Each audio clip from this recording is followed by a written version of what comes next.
So here we have the Nissan Juke automatic on a 19 plate. I'm going to start off by showing you around the outside of the car, and then we'll hop in and run through some controls on the inside.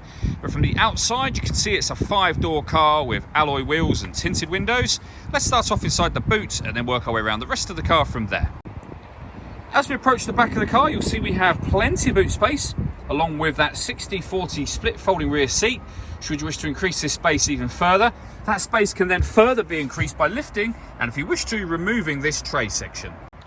Okay, so we're just going to work our way back round to the front of the car, and then we'll hop in and run through some controls on the inside. But now that we've done a full circle of it, you can see it's in excellent condition the whole way round.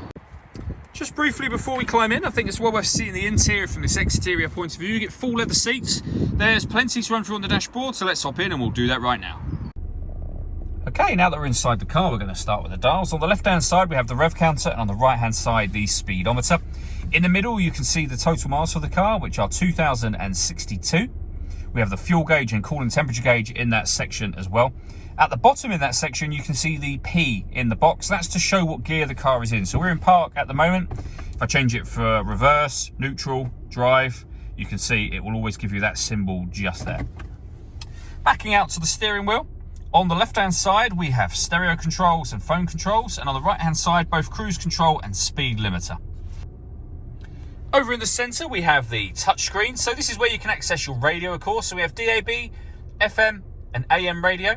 We have a CD player, auxiliary input, USB input as well, and you can stream your music wirelessly via Bluetooth audio once you've paired up your phone. You've got satellite navigation, which is accessed via these buttons. There's a full video showing how that works on both our website and also on our YouTube channel as well.